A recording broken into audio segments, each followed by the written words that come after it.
Hey everyone, welcome to the Sackhoff Show. I am your host, Katee Sackhoff. Thank you for joining us on this wonderful Tuesday. I am so excited for this episode, but I want to remind you to stick around afterwards for the Hindsight, where I drag my producer Jeff down with me and we answer your comments and we talk about the episode, and it's really fun.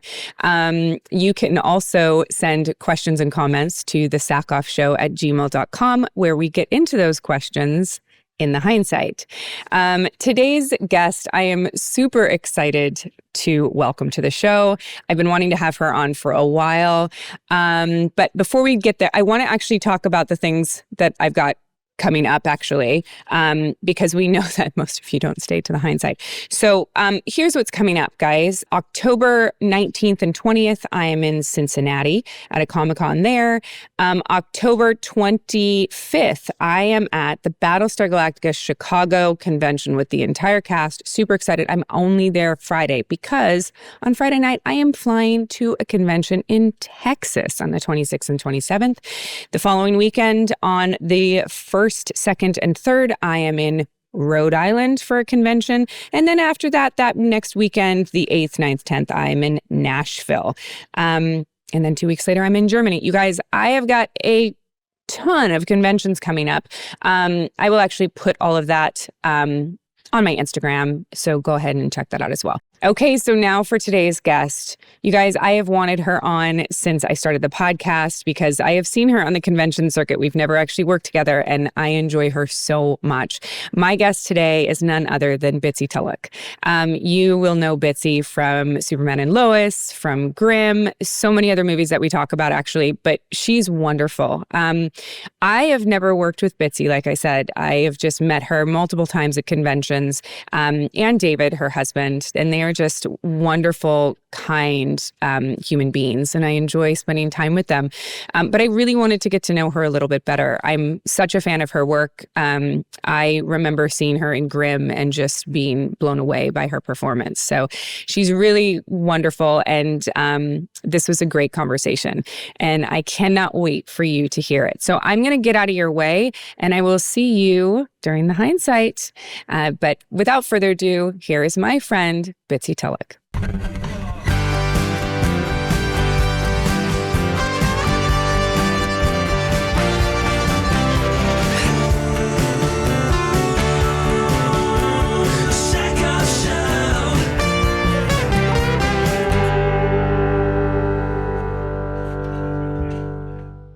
Hey, how are you?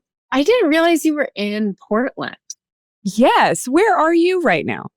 Well, I'm in LA right now, but we live in Washington, so we're neighbors. Okay. So I wanted to talk to you about this so much because I love when people are from Portland because, or not from Portland, but have spent a lot of time in Portland because I love it so much here and it gets so much crap that I feel like I need to defend it. I miss it a lot. I do feel like when we were shooting Grimm, my husband, David Giuntoli, played the Grimm. We were here from 2011 to 2017. And it does kind of feel like that was really its heyday. And my gosh, we just had the best time, eating. I mean, not David, because David worked all day, every day, and it was a lot of night shoots, but the rest of the cats had a blast. And we would go to the Trailblazers games a lot, and they would, I would sit in Paul Allen's seats all the time. Wow. I became a huge Blazers fan. And this was also, again, in the heyday with like Damian Lillard and Robin Lopez, and the team was so great. It was awesome. So yeah. That is good. My grandfather got tickets to the Trailblazers when they were like a year old. And so the tickets have been in our family for many, many, many years. No way. Now my dad has like 6 tickets and they're in different places, and he gives them to his employees and stuff. But like we go, we bleed black and red in our family. I love it. For sure. So you're from Portland? Originally, yeah. Okay. Grew up in St. Helens, which is closer to Washington. And then moved to Portland when I was about 12. But didn't live here long, So from 12 to 17, I lived here. And then I left for Los Angeles, and people constantly ask me for recommendations for like restaurants or like where to go get a drink. And I'm like, I don't know. Like I only drove in Portland for a year. I want to talk to you about Harvard because you're the second person I've interviewed that's like, I went to Harvard. And you're just like, yeah, whatever. Like, that's insane. Like, I actually almost never even talk about it. And I was speaking, where our lovely neighbor, who's this extremely talented Broadway star, Annalee Ashford, and her husband, and they had found out from David. And I said, I typically don't talk about it for two reasons. One, it becomes a thing immediately where people are like, wow, or two, then you become that douchebag who's name dropping that they went to Harvard. And I didn't want to do that either. But Annalee's husband went to Yale for drama, and he was like, I kind of feel that way too. But it's even forkier. What I'll say sometimes is I went to college in the Northeast. I can't say I went to college in Massachusetts because people know. You can't say I went to college in Boston because then it's like, and I certainly wouldn't say I went to college in Cambridge without saying it. But yeah, it's usually something that someone else will bring up and then I'll get asked about. But no, I was very academic, obviously, and I didn't start acting until I was really in my mid-20s. In high school, I applied to 10 colleges. I got in pretty much everywhere. I was waitlisted at Princeton, but 5 Ivy Leagues and then 5 other schools. And I was trying to decide. And Harvard was Harvard, and I made the right choice for myself for sure.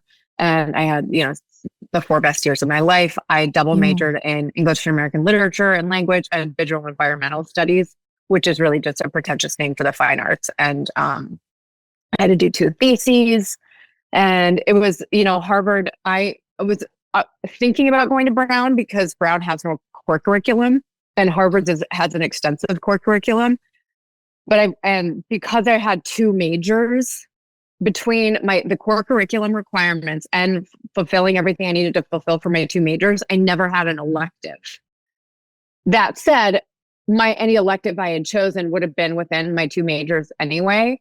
But my favorite classes ended up being core curriculum requirements. Like I got to study with Stephen Jay Gould, who's this very famous paleontologist whose theory of punctuated equilibrium for evolution is, it. And I studied with him, and I was in a small seminar with him, and it was incredible. And that was one of my science requirements. And so here I was kind of going into it thinking like, oh, I got to take this math class. I got to do this.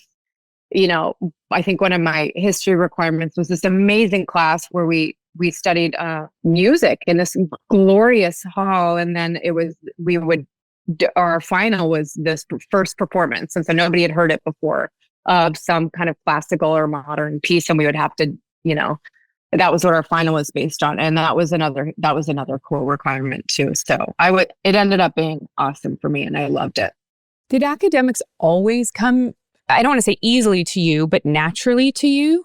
Yes, I come from a very academic family. My mom was valedictorian for high school and at Loyola Marymount, and my sister had double majored and then 1 minor at NYU. So, and my dad was a surfer who went to SDSU, but then he went to Thunderbird School of Management, which is a great international business school.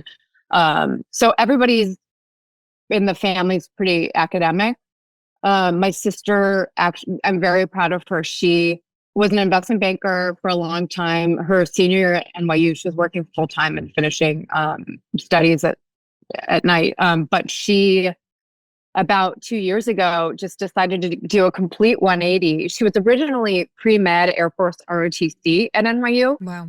Did a year and then dropped out and went into banking like our dad. And then about 2 years ago, just switched gears, and she was like, I want to go back into medicine. And she's now at the Columbia School of Nursing. Wow. So she went, I don't know how old she is, 45, at 43, went from being an investment banker to applying to Columbia to become a nurse. And so I'm so happy for her, and I'm so proud of her. But yeah, there was definitely way too much pressure too, I think, on academics. Like I didn't sleep in high school because it was all like, all right, got to get into these schools and everything. And I'm very aware of that with my daughter, just not pushing her, not putting pressure on her, because I know that was something that I would have appreciated less of. How much of it do you think is nature versus nurture? Like, do you just think, I look at my husband. My husband is incredibly intellectual. So is his family. And my family, both my parents are very smart. Both my parents are self-made and very smart. And, you know, but there's a difference in the way that his brain works than mine. Where I see him, he just has a deeper understanding faster to more complicated problems in the world, whether they be math, sciences, you know, anything. Like it just English even, or politics. Like he just has an understanding of things better than I do.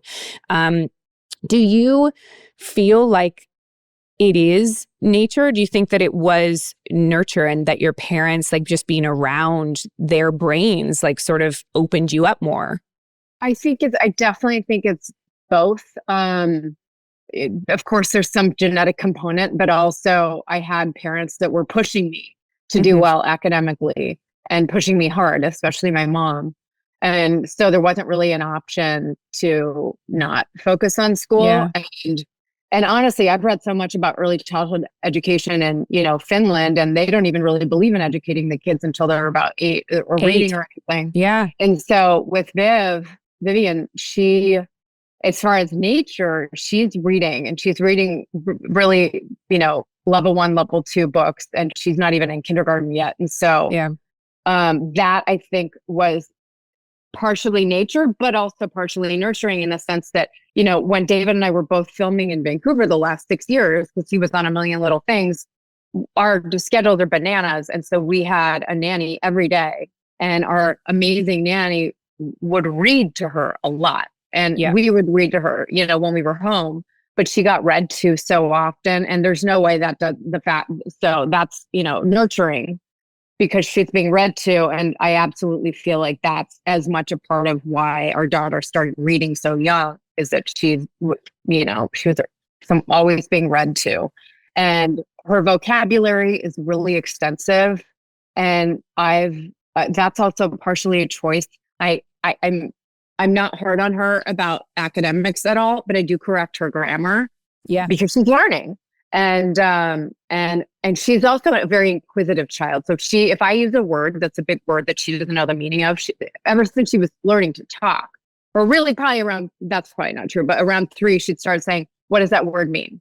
Oh my God, our daughter does the same thing. Yeah. What's that, Mama? What's that? Now she uses these huge words in conversation, and she uses them correctly because there's a natural curiosity there. I don't know what something means. I want to know. Yeah. And then, you know, David and I will say, this is what it means, and this is how you would use it in a sentence. But so I definitely think it's both. But again, I think it was detrimental to how much pressure was put on me academically. And I'm glad I went to Harvard and everything. And I'm glad for all of that. But I'm not going to do that to my kid. My kid is going to just lead. I will follow and kind of, you know, encourage her to do whatever she's into. What was your parents' reaction when you transitioned or decided that you wanted to get into acting? I mean, granted, you said it was later, it was into your mid-20s, so obviously you're an adult, but... Yeah, I'd already graduated. I should also say I grew up overseas. I grew up with my dad's job. They were in Guatemala before me with Elena, my older sister. And then when I was born, we were living in Spain. And then we lived in Uruguay and Argentina. So that's kind of interesting too. But so what I was going to do was go get my MFA in art history in England. And I deferred for a year because my parents were in the middle of a really messy divorce. And I had been dating somebody who lived in LA the summer prior to my senior year. And I'd made a lot of friends. And so I was like, I'm going to take a year off from academia. I'm going to go to LA and tutor, you know, and I'll just be there for a year and then I'll go to England. And what ended up happening was, the long and short of it, I had never acted. I'd never been interested. You know, some people get confused. Yale has a very renowned theater program. Harvard doesn't. I don't know if it's that they poo-poo it or what. There's a grad program at the ART that's great, but you know, undergraduate, they don't have anything. And so there wasn't, you know, an emphasis at Harvard like there wouldn't be at a school like Yale on drama. Yeah. But I'd never done anything like that. And I went with a friend to an acting class in LA, and we were kind of auditing some classes. She was too scared. She didn't want to go alone. And I was like, I'm free. I'll go with you. Sure. And I just fell after a series of, teachers that I wouldn't have meshed with, or techniques that I wouldn't have meshed with. I know some people love, Meisner is the repeating one, right? You're asking someone that has never started. I have no idea. Okay. I think it's basically, I just spoke with someone else, and I believe that they said that Meisner was the one where repetition is a thing. Yeah. Not for me. No, I audited a Meisner class. Not for me. I ended up with a theater teacher who used to run the Stella Adler Conservatory in New York, who moved out to LA and was kind of just fell in love. And so I was studying theater for a couple years. And then it's just one of those things where a little bit, it felt like the universe was like, hey, we know we put you on this path, but I started very quickly. I very quickly got very lucky. And I booked the lead in the series for Ed Zwick and Marshall Herskovitz, who were multiple Emmy, Golden Globe, Oscar winners, Shakespeare in Love, Traffic, Once and Again, My So-Called Life, 30-something. And they were doing this series that was going to be on the internet, and one of the very first internet series, and then NBC. So we would air on the internet first, and then we'd air on NBC, and it was called Quarter Life. And I booked the series lead, which I know they had. I was so green that I had gotten an audition for a different role on the cast, and I said I don't want that one. I want to audition for the lead, and they were kind of like, no, because the lead really needs to be a wallflower and disappear sort of into the woodwork. And I was literally told, you're too pretty. 25 at the time. And I'm like, you haven't seen me without makeup on, without my zits covered up. You haven't seen me in unflattering clothing. I can do this. I knew. And so I basically was like, listen, I'll audition for this other role, but I'm telling you, this is it. And they kind of, I'm sure, were a little eye rolling, like, who does this woman or girl think she is? Kind of like Ed Zwick and Marshall Herskovitz. Cut to, I'm walking into that acting class, a couple of weeks later, and I get a call from Ed and Marshall, basically saying, you were right, and you're playing Dylan, and good for you. So that happened pretty quickly, and so in that regard, it felt like, okay, this is actually something that I am good at and that I should probably be doing. And the reality is, and I don't say this lightly because I don't mean for it to sound obnoxious, but academics always came very easily. And when I was doing theater in particular, I was terrified. And so even just that feeling of insecurity and uneasiness, like, can I do this? Will I be good? Was kind of intoxicating. And it felt like if I had gone into academia, that would have been the easy route. It would have been boring. Yeah. Well, it wouldn't have been boring, but it just would have been easy. And so that was it. And then I was doing comedy for a while and did this huge HBO comedy that I was, honestly, if it had gone, would have been a major career changer. It was called The Washingtonian. Sarah Jessica Parker had produced it. It was after Sex and the City ended. And I think tonally was kind of like, was going to be their Sex and the City round 2 with a new group of girls and politics in DC. And then we were told we had to reshoot the pilot, and did we want to take a holding deal with HBO? And always wonder if that was a good decision or not, because it felt like I was working so much. But the three of us, the 3 female leads, all agreed to take the holding deal. And then, a year later, they're like, it's not going. Holding deals are tough. Holding deals, it can make or break a year or 16 months of your life. It's a long hold, and I don't think people realize what being held for that long does. I was held under contract for, Mandalorian for like 16 months or something like that. And it is amazing. Working? No. Yeah, it's hard to, at that point. That was the kind of hottest it ever felt like my career was. I'm in my late 20s. I'm going from this to this to this. Yeah. And then you can't work. You literally screech. And then there was a big movie. There was a big movie that really wanted to see me. I'm not going to say what, at that time, and they called the studio, basically got in touch with HBO and said, no, you can't see her because we have every intention of reshooting the pilot. We just don't know when. And the movie would have taken me to, South Africa for 4 months. And who knows if I would have booked it. But, looking back when we found out the pilot wasn't going to go, I'm like, oh my God, I could have maybe, that role could have maybe been mine.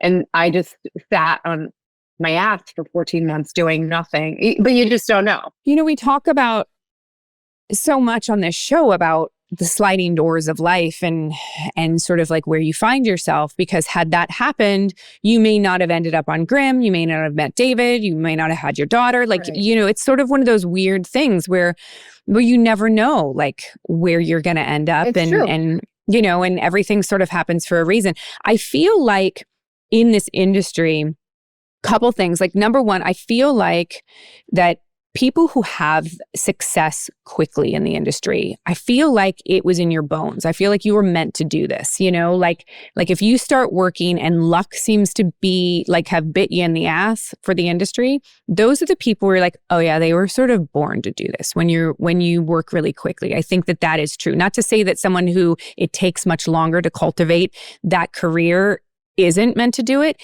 It just, I feel like there are people that are born to do certain things. And sometimes when it comes with that instant success, I feel like that is sort of the universe going, you're in the right place. Yeah. And I think that academics also, people who study, people who, you can say like I was in Harvard and I wasn't necessarily on the track to be in the entertainment industry or be an actor, but it's the study of human condition. It's the study of other people and convincingly being able to portray that. The more you are a sponge for knowledge, I think the easier it is to understand why people do what they do and then learn how to emulate that, which is all acting is. Right. No, I think so too. And I think, there's some, you out to answer your question. My dad was teasing me, but more when I decided I was going to be an actor, he was kind of like, why did I just spend all this money on your education if you were just going to move to Hollywood to become an actress? But I think once, especially once I had booked Quarter Life, he kind of was like, all right, well, maybe this is, and it's not a waste of an education. I still feel like the way I probably break down a script is different from the way someone else might break down a script. I love reading. I read quickly. Everything David gets sent, I'm like, I want to read it just because I want to read it. Yeah. What is your technique? You said it's not Meisner.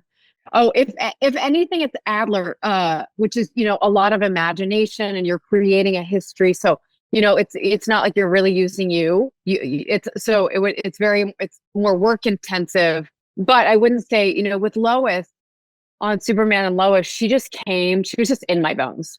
So truly, Tyler and I both, and I know he felt that way about playing Clark. Mm-hmm. It was one of those things where I could learn my lines and often did just in the makeup chair in the morning. There's not a lot of study going into it. Because they come naturally out of you. Really natural. From the moment I auditioned, she was just in my bones and I was making choices and that was it. And so I certainly didn't really use the Adler technique at all with Lois. Because that in particular, of any character I've ever played, she felt like I had so much in common with her to begin with. But yeah, Adler would be a lot of, work, and you're creating this character's history, and so you're really breaking down the script or a play, and it should feel lived because you've done so much work. You should be able to answer any question that a theater teacher would ask you, like, what's your character's favorite food? What was your character's favorite color? What's the earliest memory that your character had? So you would have had to invent all of that. But it really depends on the role for sure. I love Tyler. He came and did a guest spot on my show Another Life when we were up in Vancouver because he was under contract, I believe, for Superman and Lois. Because that What year was in was it? 2000. I met my husband. So 2018.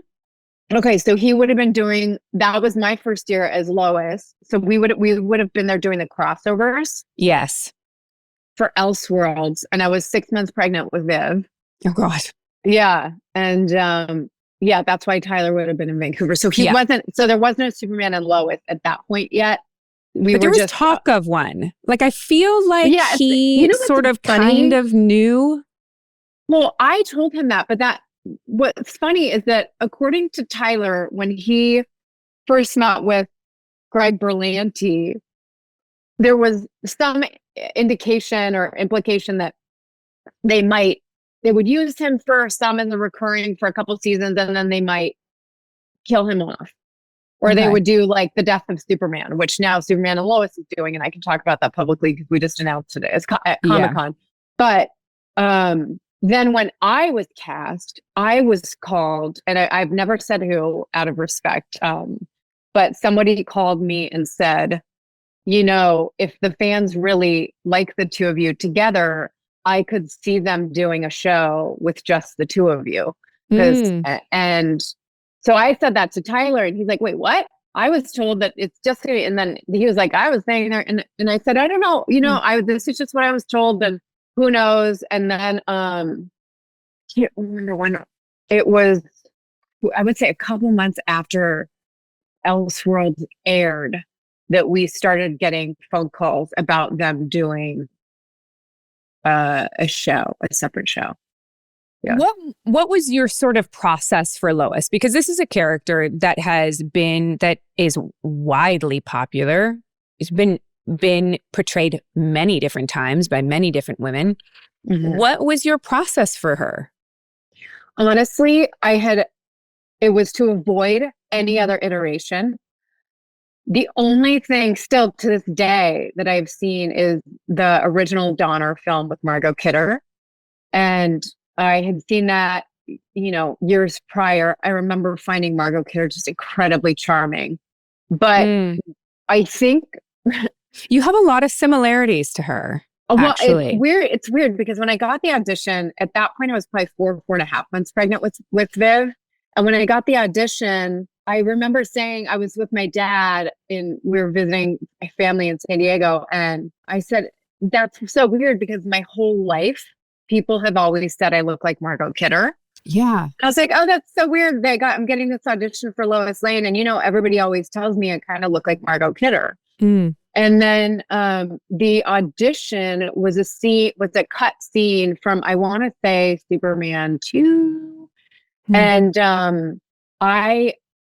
so we call back and we say, she's pregnant. And the initial response was, yikes, that might be a liability because we don't know if she needs to be hanging on the wires, flying with Superman or whatever. And then one of the producers, and I think also David Rappaport, who's a phenomenal casting director, had said, no, I think our gut instinct is she's our girl. And so they said, just, have her come in anyway. And what I had sort of heard is that everybody was playing the audition scene pretty seriously because that's what it was on paper. It was a very serious scene. And I did not play it that way. And I squealed at the end and I kind of played like much more joyful, like teasing. And I remember when I did it at the end, one of the producers or two of them started literally clapping. And so I'm like, okay, that went well. I don't know if it's going my way, but when they start clapping in the room, it's usually a good sign. And then I think by the end of the day or the next day, it was being circulated enough that Todd Helbing, who I think was the showrunner on The Flash at the time, because it was to play on Supergirl and The Flash for Elseworld. And so he had to look at the tape too.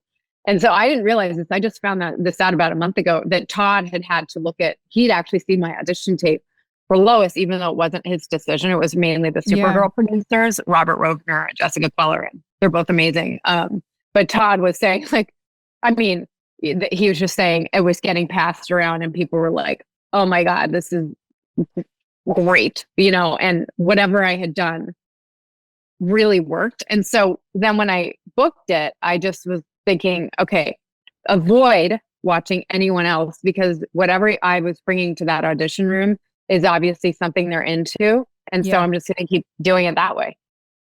So I think the Lois that I played is, extremely strong, also extremely vulnerable. I've had very hard storylines on the show. I had a late term miscarriage storyline, season 1, season 3. I had Lois rather had advanced inflammatory breast cancer. In season 4, obviously we're dealing with the death of Superman, so she's dealing with the loss of her husband. There's quite a lot of emotional stuff, but also I think Tyler and our chemistry together too is just very playful and teasing and kind of super light, he's got because that. That's why he works. He really embodies hope, and just he's really down to earth and sweet and kind, Yeah. Super, super normal. I loved having him around. I was really disappointed that we killed him on the show, because I was like, can we get him back or something? So what is happening with, you said you announced it at Comic-Con. What is happening? This is the final season, correct? Final season. We start airing October 17th. We also stream on HBO Max, or Max, I guess. But yeah, the final season starts airing October 17th. And I think it might be 2 episodes back to back, I want to say. And then that's it. And then that's it. Do you know why? Is there truth to the rumor that Warner Brothers didn't, that's what I saw. And granted, you can't believe everything you read on the internet, and believe nothing you read on the internet, actually. Right. But that they don't want 2 competing Supermans. Is that true? Or I have no idea. I've heard the same rumors. What I addressed at Comic-Con and what I said, and sort of knowing Peter Safran and James Gunn loosely, socially, both of them, I have tremendous respect for both of them. And I just very much am a believer that it is what it is. And I'm not going to sit here and pretend like we went into this thinking we were going to go 7 seasons. Yeah. That's what we were told. And so it was shocking that everything happened, but it was almost like this triple whammy, to be honest. It wasn't, people keep putting the blame on Gunn and Safran, but the reality is the CW was sold to Nexstar. Warner Brothers had a new head in David Zaslav, and then also DC Comics had new heads. So those were sort of the 3, and there was some upheaval, but truthfully, I think James Gunn is brilliant, and I trust him, and I trust that he really loves the IP of Superman, and I feel like he's going to direct an amazing movie. Yeah. And whether that had to do with our cancellation or not is neither here nor there, because it's over. And so all we could do is go into it and give it our best. And it was tough, because season 4, we had major budget cuts. We went from 13 series regulars to 5. So a lot of the cast who had been doing either all episodes produced or maybe 10 out of 13, all of a sudden we're getting 2 or 3. And I think kudos to the writers for really making it feel like at least some of those casts were in every episode. So it didn't feel like it was a different show at all. It still feels like the same show. And we had, David Giuntoli, my husband, he directed episode 3, and we had been shooting, 10, 11-day shoots for a 1-hour drama, which is a lot. Grimm had 8-day shoots. Typically it's 8-day shoots. And we dropped season 4 to 8 days. And David, I don't quite know why he only had 7, but David had to do his episode of Superman and Lois in 7 days. That's and so he fast. had a huge episode, and he got it done. But it was scary, obviously, having to do so much, and all the VFX and stunt work, and then all this emotional stuff. So it was, season 4 was faster, but I still, I watched the series finale at Warner Brothers with a bunch of the cast and post-production team, and it looks as beautiful and as cinematic as any other episode.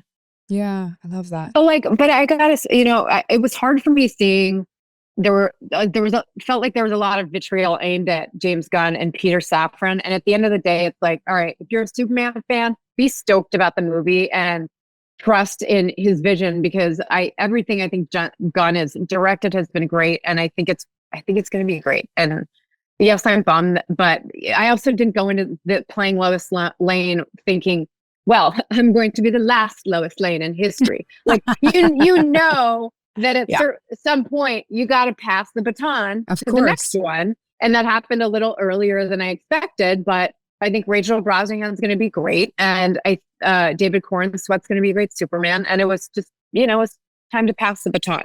I also honestly got lucky because I booked a movie, an indie film that I did with Rob Riggle, and I stayed for the wrap party because I love and had so much respect for our crew. But I was basically supposed to finish filming and fly down to LA immediately for fittings for this film that I was starting. And so the grieving, I kind of got to bypass. You delayed it? Major grieving. Yeah, well, I probably will, like when we last air.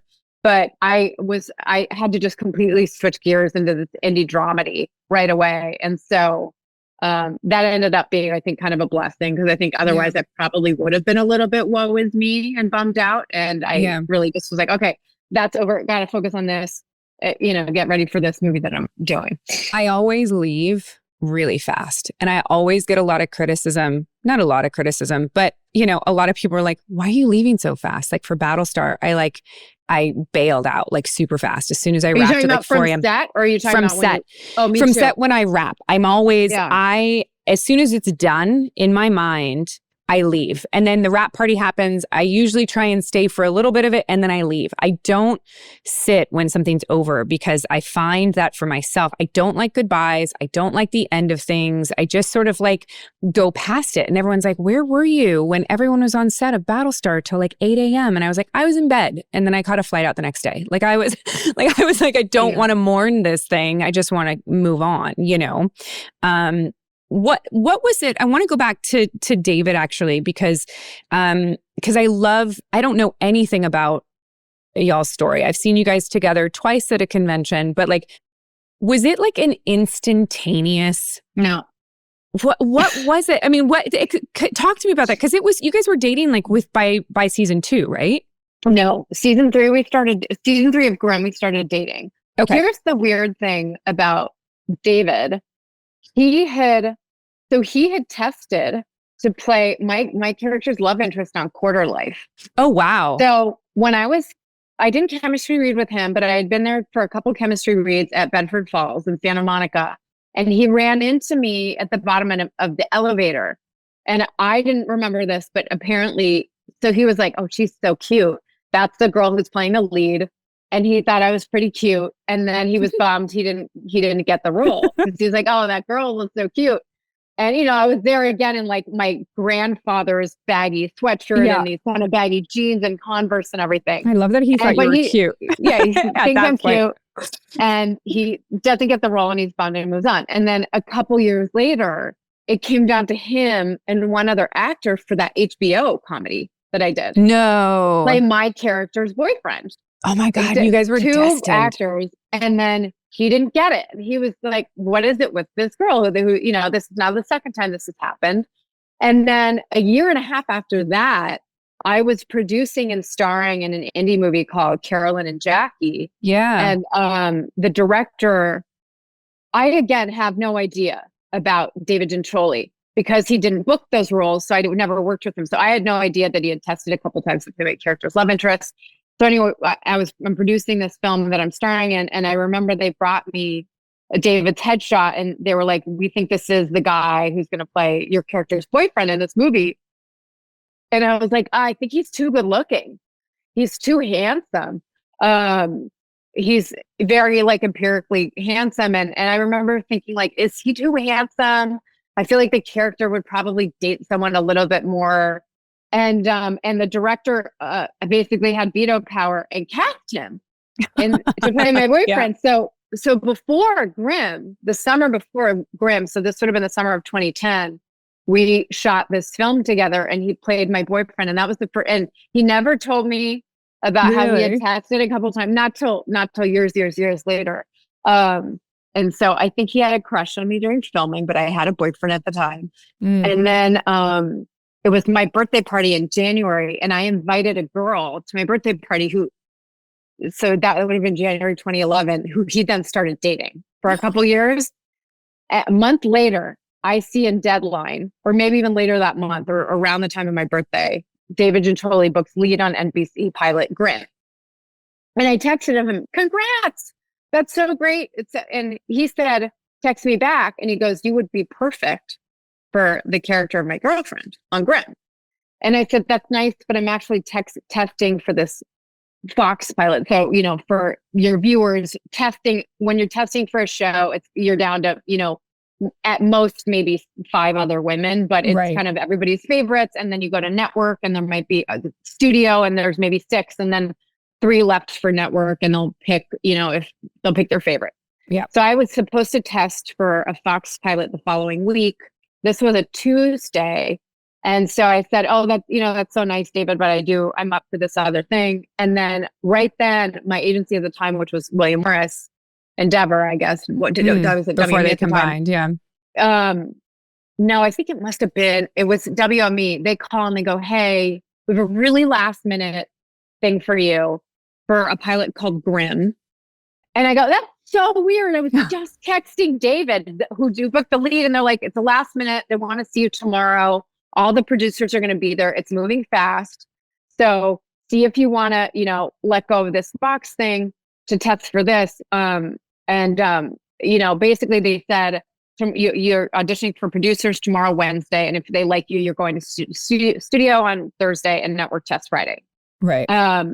And I read the script, and it was the same guys who, they written on the X-Files and Buffy and Angel. And it was such a fun script and such a great idea for a pilot to do, just such a great episodic where each, you have the lead, the Grimm, who can see monsters in people, and the monsters are from Brothers Grimm fairy tales. And it was so well written and so fun. And I was like, oh yeah, this is gonna go. This is going. And I'm like, minimum 5 seasons. I remember thinking that when I read the pilot for Grimm.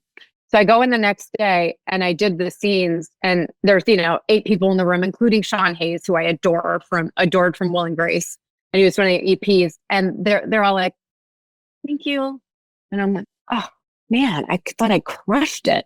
Bummer. But whatever, I'm doing this Fox thing next week. So fine.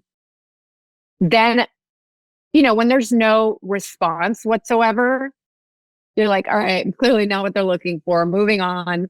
Not meant to be.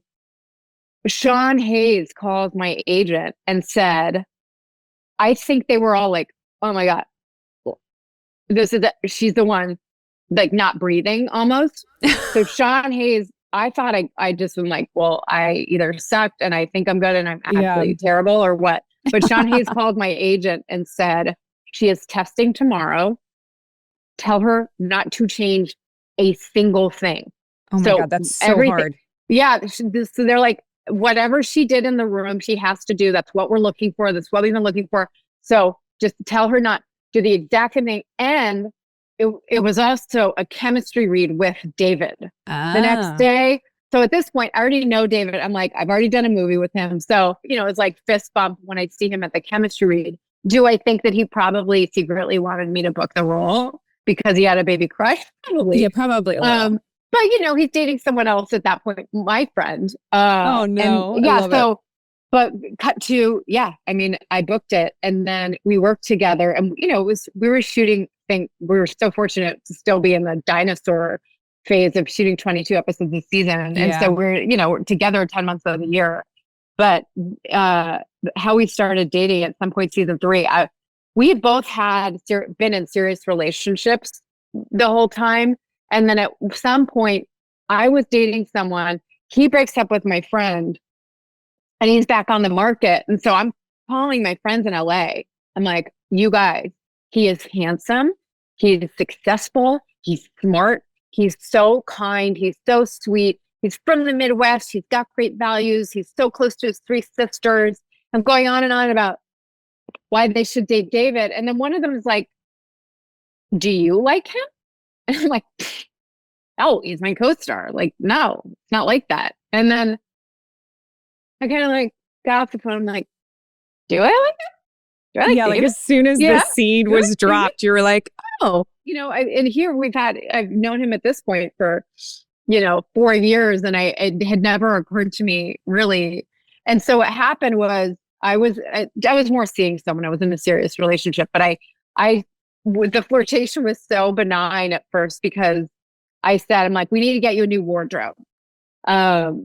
And we're going to go walk around town. And my stylist fee was, a hot chocolate. And then I'd go shopping with him and I'd make him buy some new pieces. And I'm like, oh if you're hitting the dating market, you got to be dressed a little Did better. he have terrible taste? No, he didn't. This is just your thing. I just was convincing. I think he needed a little boost. Like I put him in this sweater that he was so like, you have got to be kidding me. And he was like, listen, Harvard, you get out of here. You're putting me in these really preppy outfits. But what it was this navy blue, thick fisherman collar sweater. Yes, those are super sexy, by the way. They're sexy. I'm like, you're acting like I'm putting you in a tight turtleneck. Like, no, like just get this sweater. And he's like, oh, fine. And gets the sweater. And then he got so much attention from women and men about how great he looked in the sweater off. He got another one. Like now he went out and bought another one, and I'm like, see, you gotta, oh my God. So I love that's kind of how it started. And then I think at some point, I realized I had to end the relationship with the guy I was seeing because I was, had feelings for David, and then it was just this slow, belabored thing because truly. And I don't know that they would have now. I don't know. But, things were different in 2014. NBC found out we were dating and they were nervous. And there were discussions with the producers and with the executives because female lead and male lead, they don't want us dating. Because if we break up, there's drama on set or, one of us wants to quit the show or whatever. Yeah. So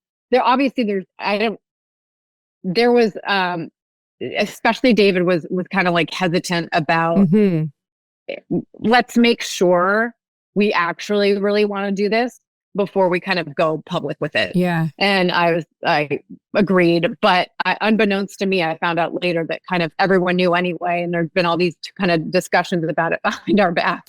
It's so funny because it's so similar with my husband and I, where I remember talking to my mom about when I met him about how he was going. This was literally our vows, like when we got married, that I remember talking to my mom and being like, he is going to make some woman so happy.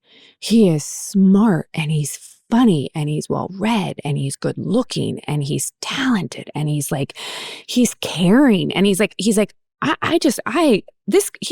kid is a catch.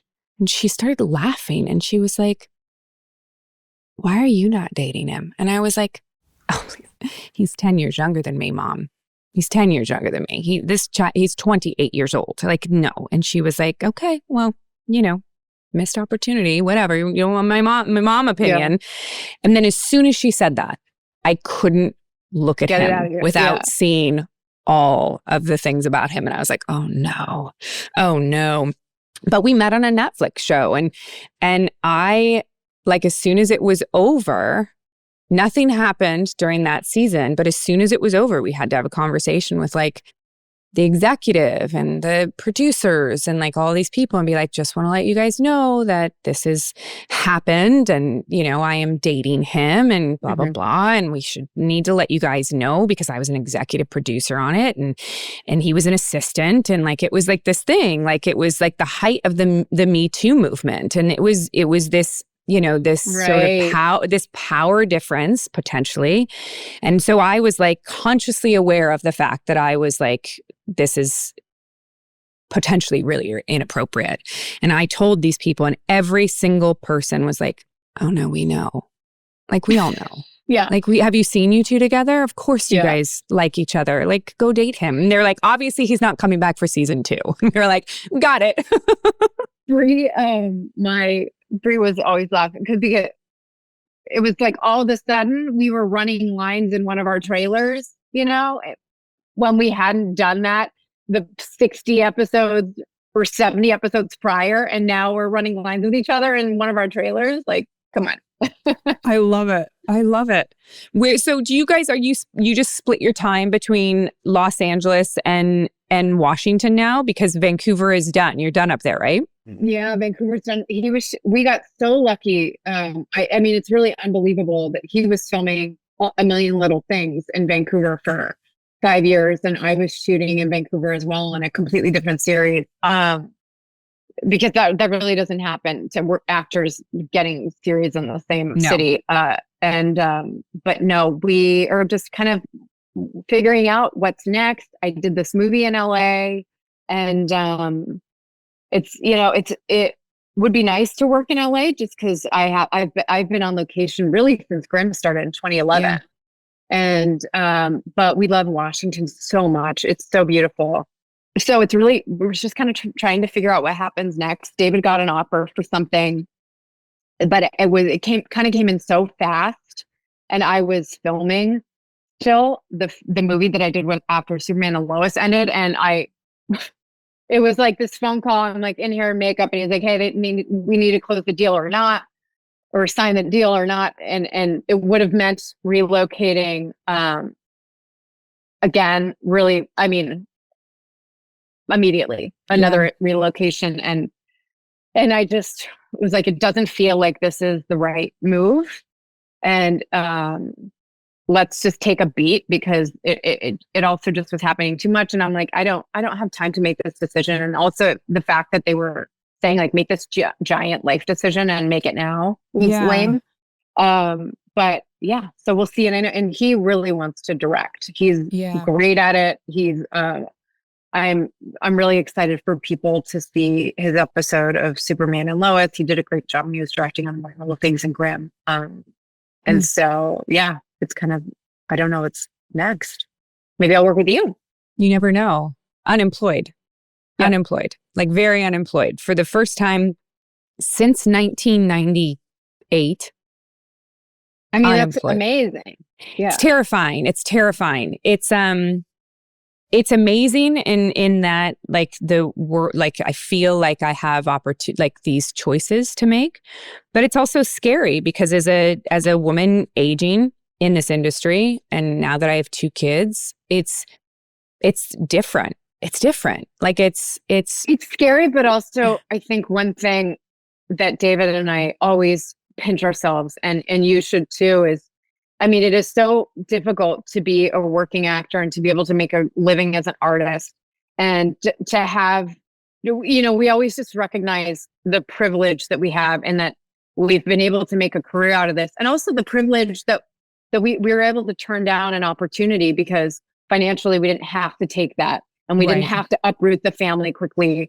But for sure, this is the first time I've been unemployed and forever also, and it's for sure scary, but I also kind of like, I want to do something cool. If something came, I have turned down things that have come in since the show that have just been like, I'm like not inspired, and I just came off playing this iconic, amazing character, and so now the bar is kind of high for me. Yeah, because I had so much fun playing Lois. I'm in a very similar position where you just sort of go, what's next? I want to do something fun, something cool. Let's see what's out there, Yeah.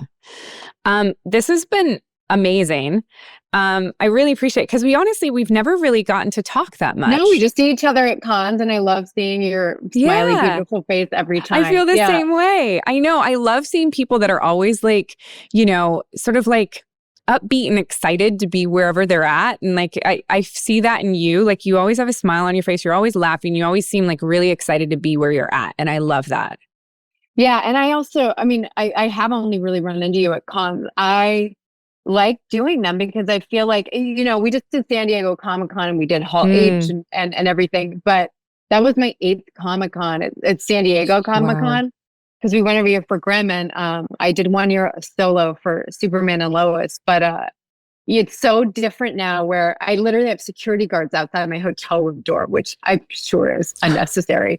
But you get shuttled around with security, and there's not a lot of chances, or you don't get to really interact with fans. And I'm so hyper aware, especially having been on 2 big genre shows kind of back to back, Grimm and then Superman and Lois, how important the genre fan base is, how loyal they are. They're so astute.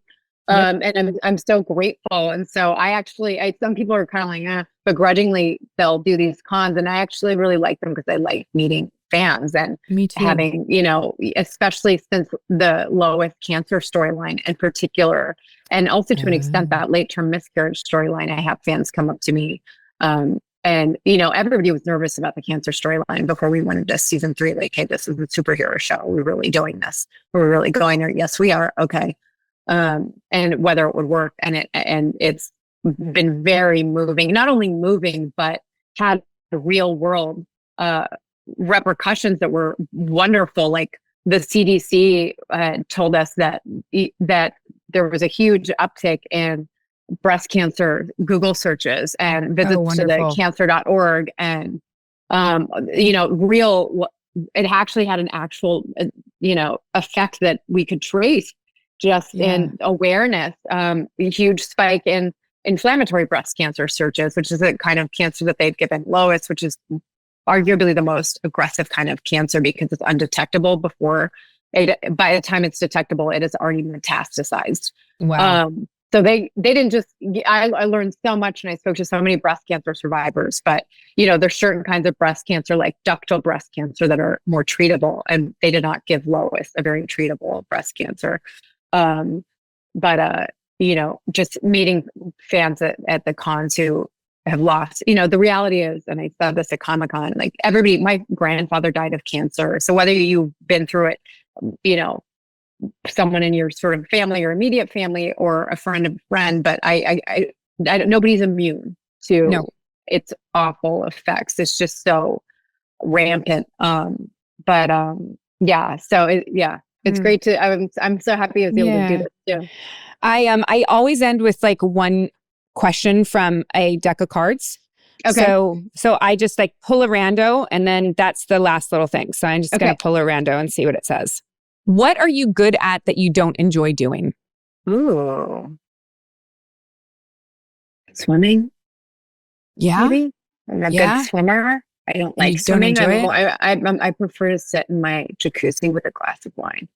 Yeah. No, listen, I get that. Yeah. Like, no, I completely understand that. Swimming, the laps and the boredom in the head and the, singing to myself is not something I enjoy. So when we put in the pool into our LA house, I remember thinking I'd be doing laps and exercising. And I'm more of just turn the jacuzzi on and sit.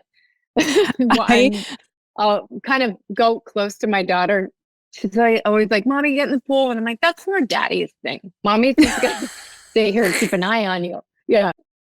Thank you so much. I hope I see you at the next convention. Yeah. This was really wonderful. You. I just signed up to do 4 over the next probably 6 months. Awesome. So I'll let you know which ones I'm going to be at. Please do. And the next time you guys are in Portland, let us know. Yeah, for sure. Okay. Bye. All right. Bye.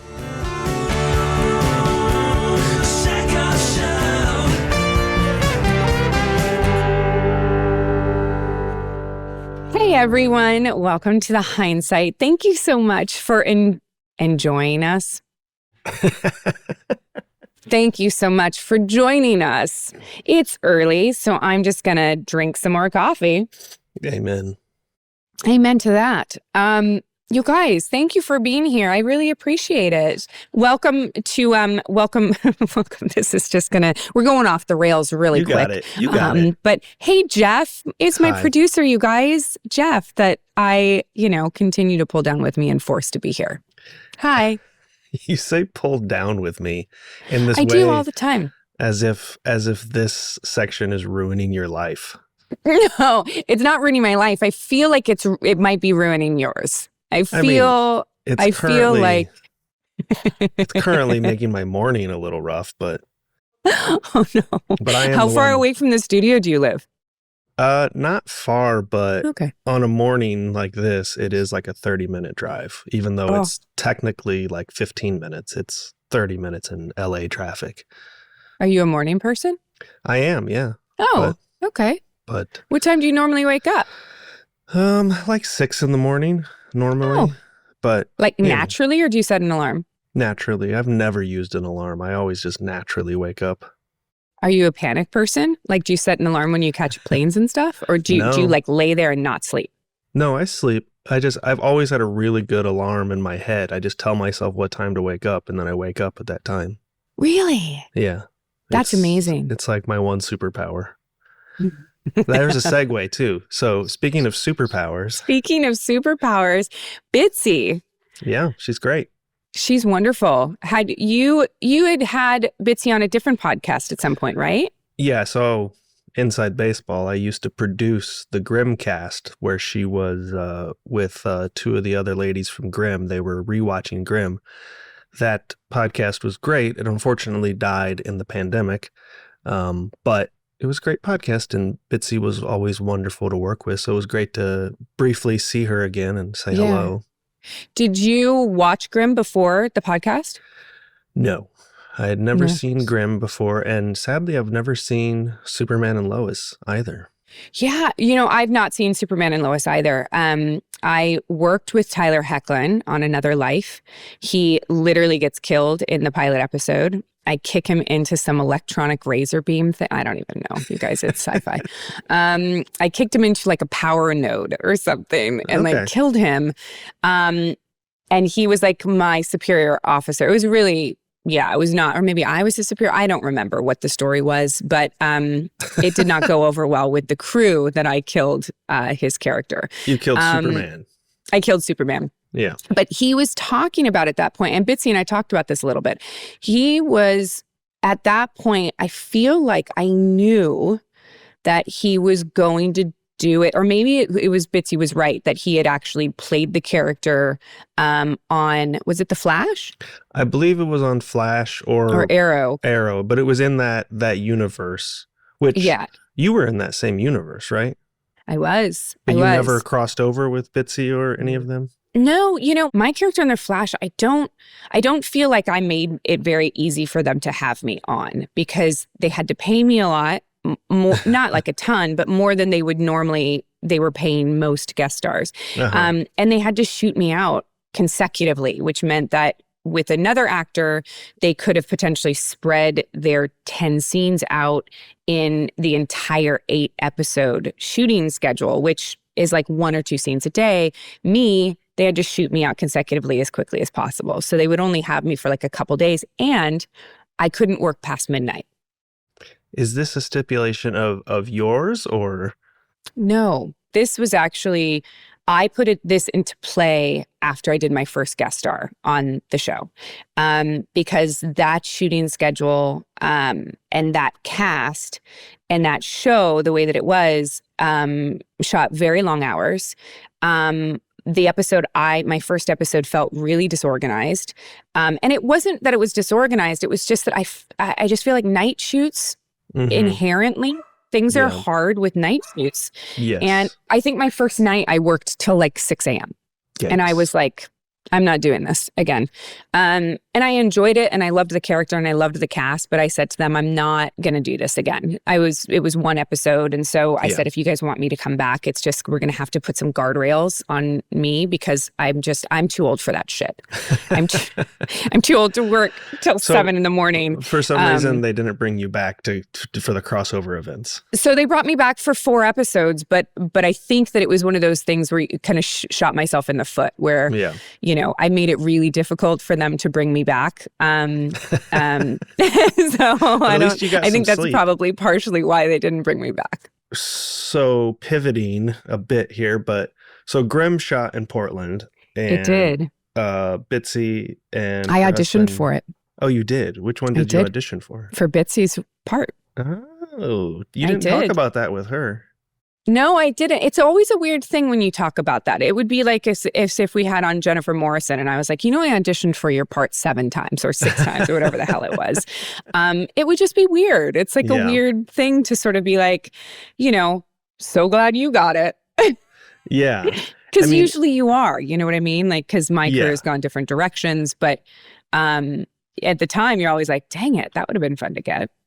Yeah. I mean, it would have made a different experience for you. I know in the past you've talked about how you auditioned for NCIS, and another little peek into my multiverse, but I also produce the NCIS Rewatch podcast that's on Spotify.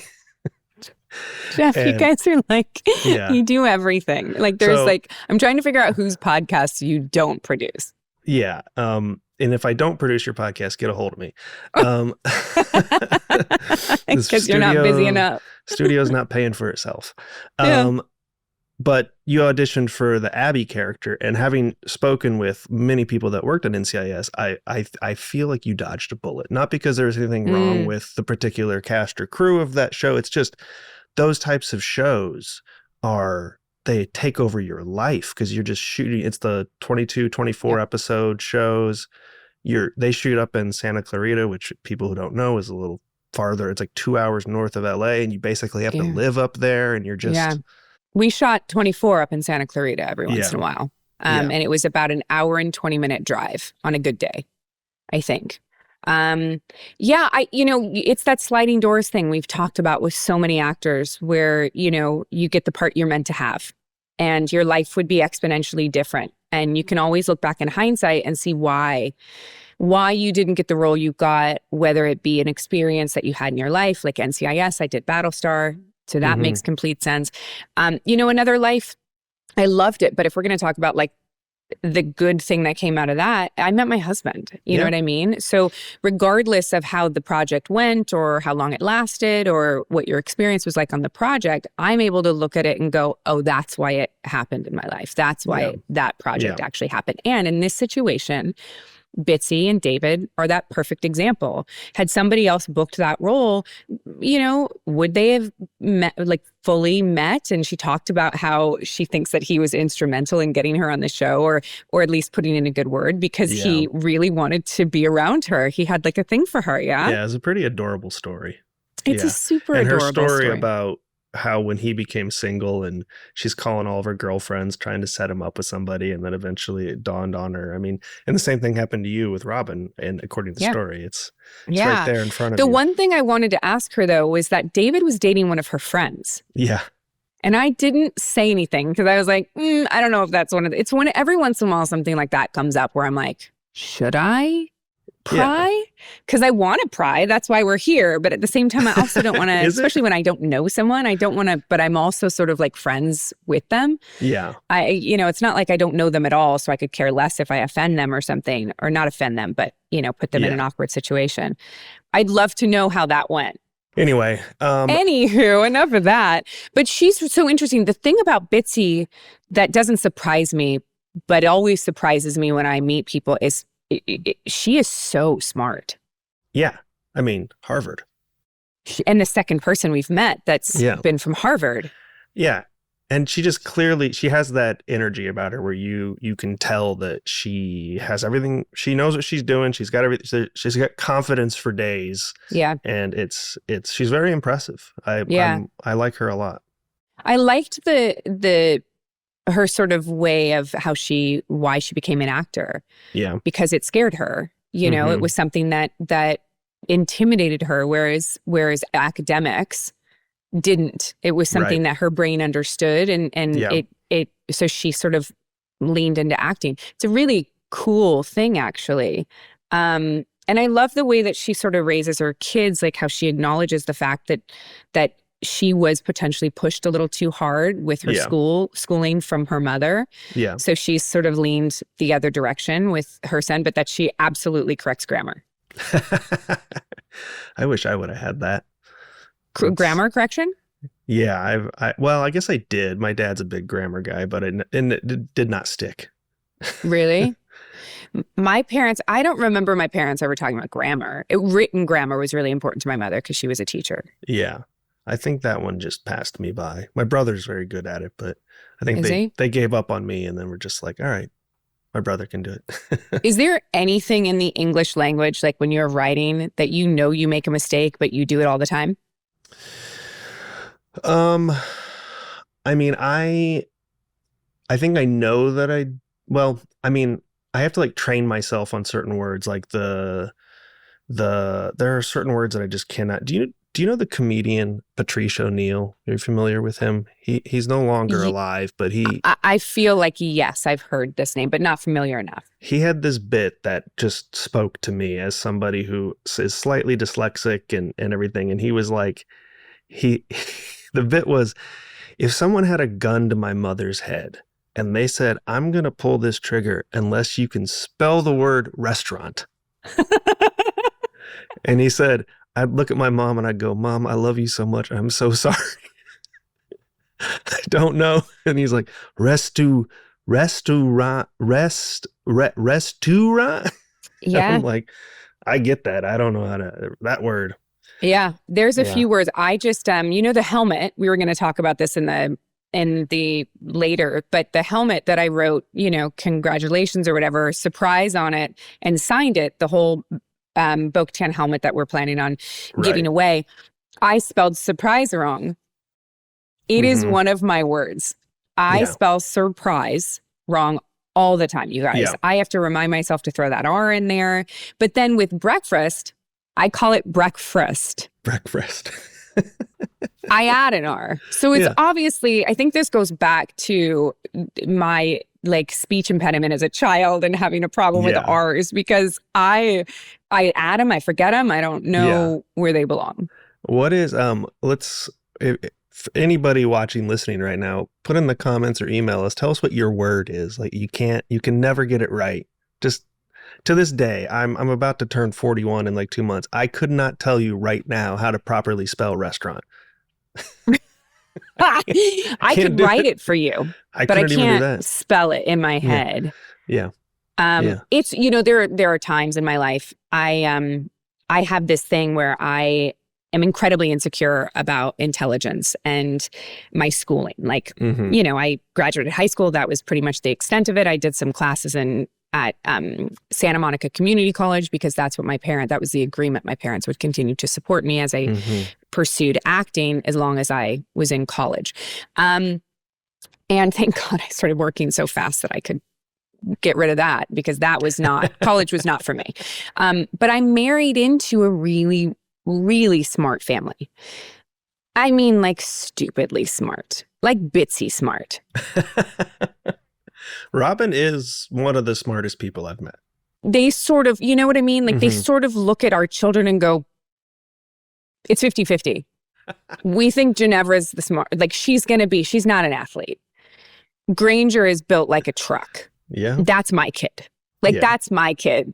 Yes. She's his. You're not. You're not unsmart though. There's smarts that are not just book smarts. There's I'm not a stupid person. I've lived a very full life, and I've I don't pretend when I don't know something. So I learn a lot that way. But intellectual, I am not. Well, speaking of school, you and Bitsie talk a lot about Meisner and Stella Adler. Not a lot, but it comes up. And I'm wondering if you know enough about that to explain to our listeners what it is. Jeff? I have no idea what any of these techniques are. Sure. People talk about Stanislavski and Meisner and Stella Adler and all these things. I haven't the foggiest clue. I Googled it this morning. Yeah. And I still don't know what it is. So this is this Stella Adler method. Stella Adler believed that actors' imagination holds the key to unlocking the truthful and impactful performance rather than relying solely on a personal experience. She emphasized the importance of creating a rich inner life for the character being portrayed. Adler's technique draws heavily from the works of Stanislavski, but offers a unique perspective on character analysis and emotional exploration. So I think what she is one of those, she was the person that was dig deep into the why of a character, do your backstory, figure out, you guys, I still don't fucking know. I'm reading this and I still don't know what it means. Stella Adler regarded imagination as the driving force. Her technique encourages performers to explore heightened reality, metaphor, and symbolism rather than simply reenacting emotions. Cool. Well, I think Do you know? I don't know a lot about Stella Adler, but Meisner, I think, is very similar to what Edward Olmos was talking to you about in a previous episode. If you haven't listened to that episode, Katie's interview with Edward Olmos is very good. And the story you tell about him telling you to listen, that's very Meisner. Like, pay attention to what's going on. Yeah. I also looked up Meisner. So the Meisner technique is based on being able to react instinctively rather than just pretending to play a character. So I watched a video of the Meisner technique. And the Meisner technique is an actor, like I would say to you, you have a smile on your face. And you would repeat, I have a smile on my face. And I'd say, you have a smile on your face. And you say, I have a smile on my face. And I'd be like, is that funny to you? Is that funny? And you repeat what the person says. You do, I don't Pesci understand what that does. I think it's training you to pay attention and to react. So like the repetition of it gets it ingrained in you as an actor so that when you go on to set and you're portraying a character, that's the kind of thing that you're already primed for. Okay, so so then the Meisner technique potentially is, so it's, correct me if I'm wrong, you're focusing so much on the person opposite you that your reactions then, even within the dialogue, are taking into consideration what they're giving you. Yes, which some would argue is how real human beings communicate. 100%. 100%. You don't have a conversation with someone and they're crying opposite you and you don't acknowledge it. You know what I mean? It's meant to elicit natural reactions in acting so that they feel more real. I don't know. If we keep this up, Katee, you might actually get an acting career. Jeff, I don't know. I think that my technique is probably somewhere between both of them. Shall we do some comments? Yeah, let's do some comments. The helmet update, though. Oh, yes. Somebody sent me the rules to the Pilsner Easter egg hunt. Okay. Which is pretty extravagant set of rules here. Yeah. But it seems like maybe we should, like, I'm starting to get inspired here with this helmet. Yeah. Like maybe every single clue will also have a tiny surprise to it. Surprise, like maybe a Starbuck doll or a bo-katan doll or something. You know what I mean? Like maybe we can like make this like soups fun. Yeah. And encourage people to check out local businesses, but also like, donate some money to charity at the same time. I don't know. I'm into it. I mean, I'll drive up to Portland and I'll look for the helmet and just totally like use all my connections to beat everybody and win. Wouldn't that be?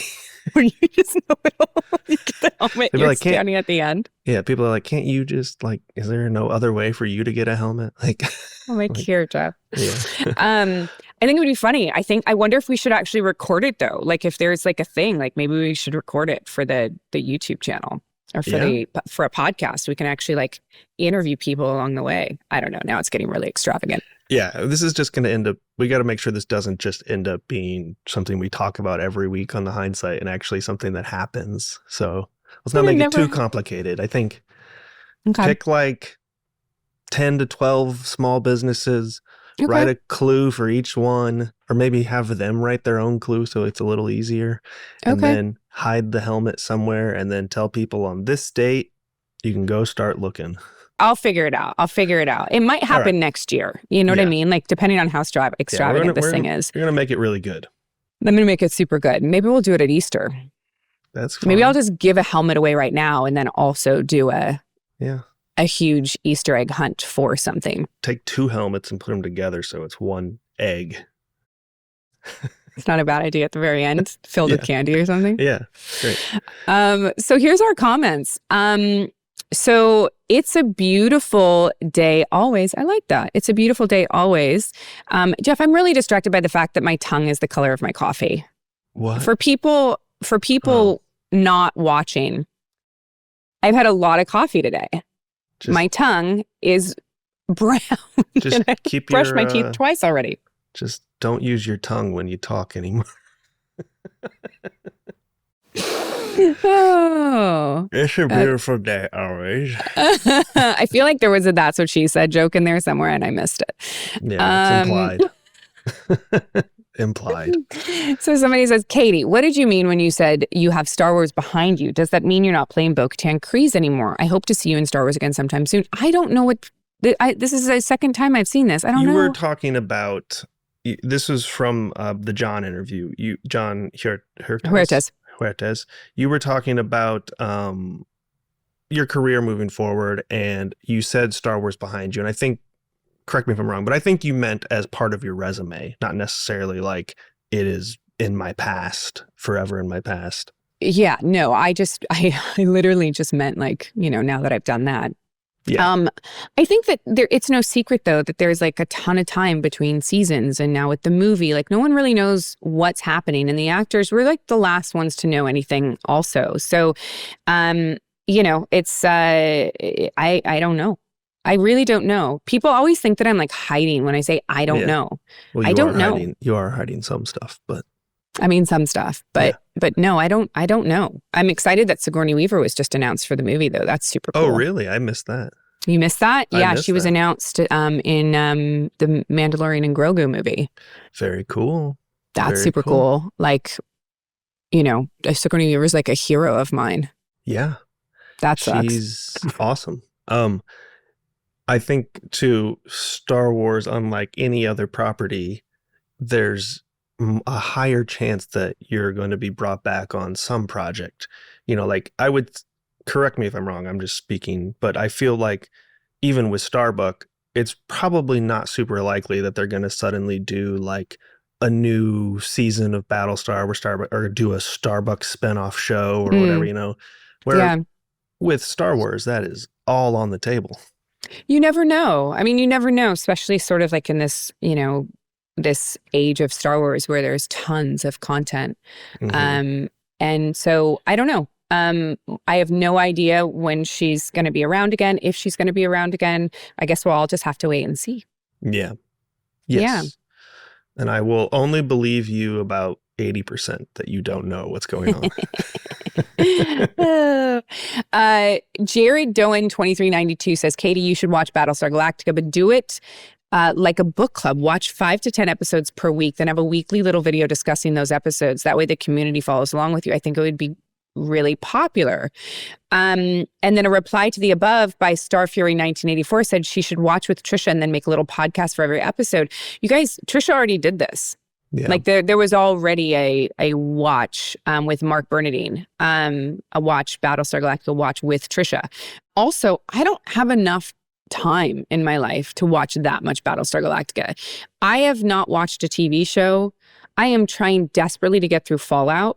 And we watch 30 minutes a night. You guys, that's all I have is 30 minutes a night. I don't have enough time to watch 5 to 10 episodes per week. 5 to 10 episodes per week, Jeffrey, that is 10 hours of TV a week. And then do a podcast about it. I have kids, man. If anybody's wondering, Trisha's podcast with Mark Bernardine was called Battlestar Galacticast. They completed it now, but you can go back and listen to it. You can. I think every one of us guest hosted at least once, and it was good. I think that Sci-Fi actually picked it up and produced it. So I think Sci-Fi Channel owned it. Nice. Yeah. So let's get into the mail sack. Mail sack. We're going to the mail sack. Mail sack. Why are we calling it mail sack? The slow death of it is just that thing gets me every time. It gets me every time. You guys, if you don't know what the mail sack is, send your emails and your comments to thesackoffshow@gmail.com, and that's where we get into the mail sack. Omar says, Hi, Katee. I'm Omar from Israel. I just binged Longmire last week and I already missed you. So I looked at your social media and found the amazing podcast that I cannot stop listening to. I want to ask you, are you learning anything from your real life from the journey of the characters you're playing? I mean, for example, were you affected by the process Vic went through when you found out you were going to be a mother? Or were you influenced by the process of development and the sense of redemption that bo-katan experienced? This is such a great character. because it sort of talks about like what we talked about in the beginning, like what my process is and what my technique is. And a lot of times, we talk about this with Titus a little bit, that he doesn't draw from his own life sometimes, like it's too close.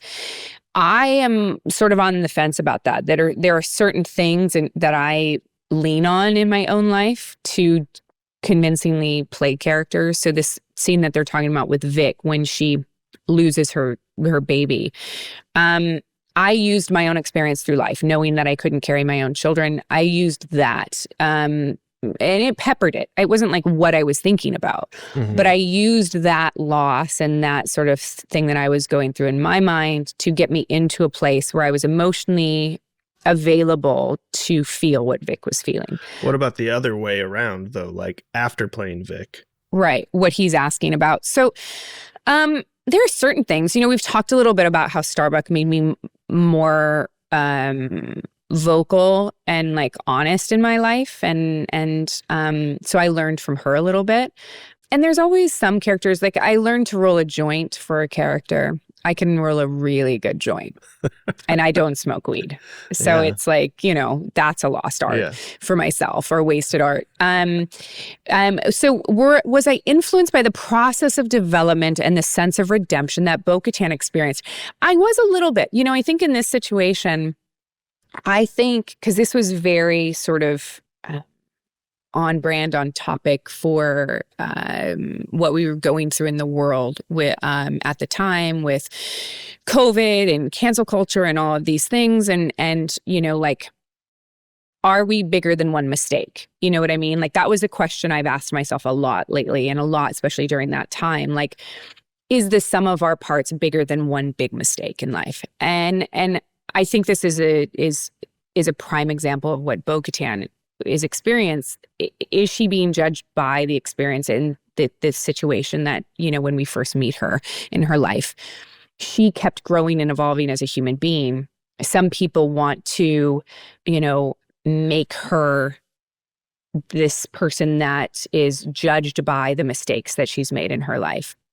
And I've always said that she is her toughest critic, and she is terribly hard on herself. She feels that she was responsible for the death of her sister.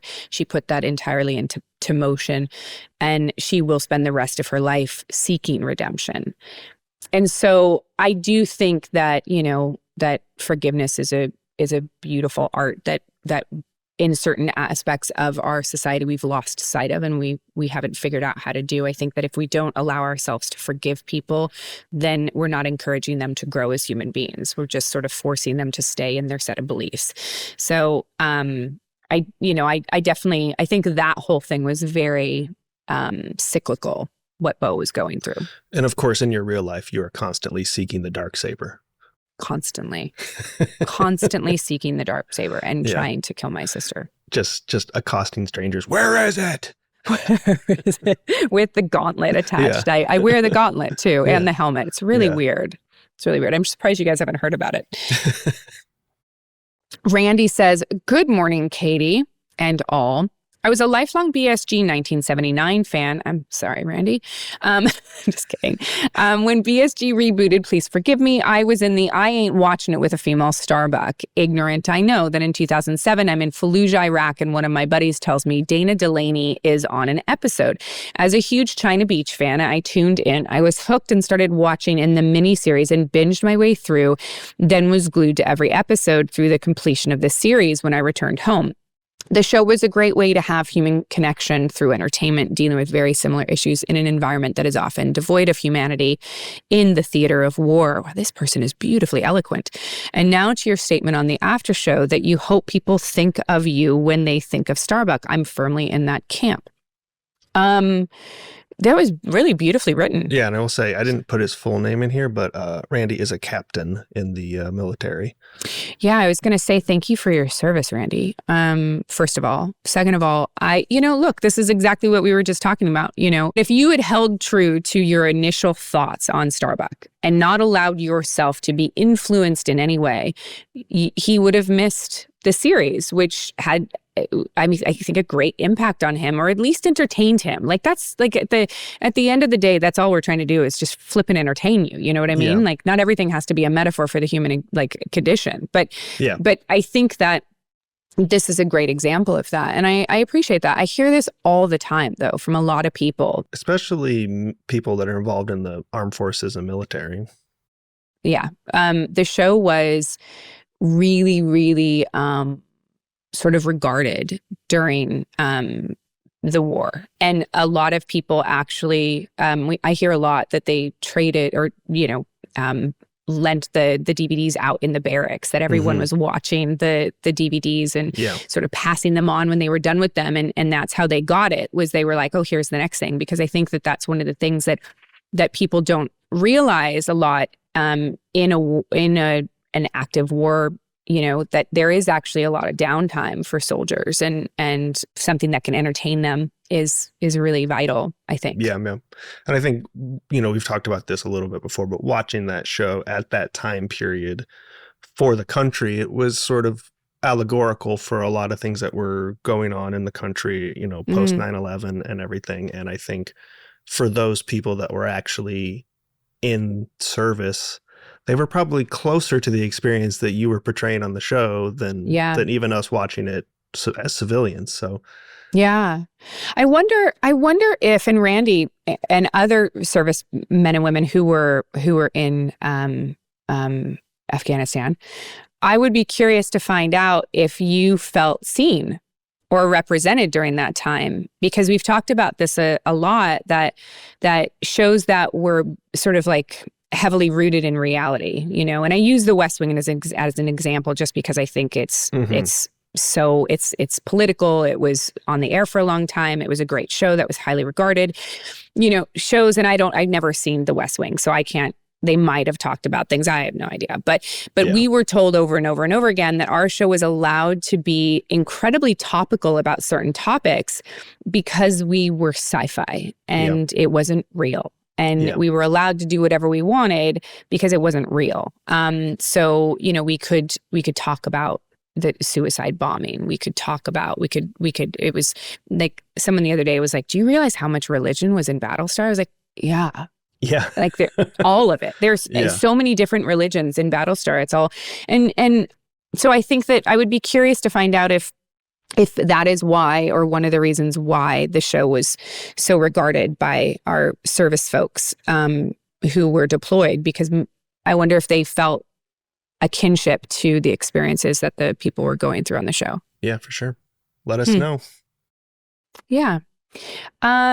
You guys, thank you so much for listening to the Hindsight.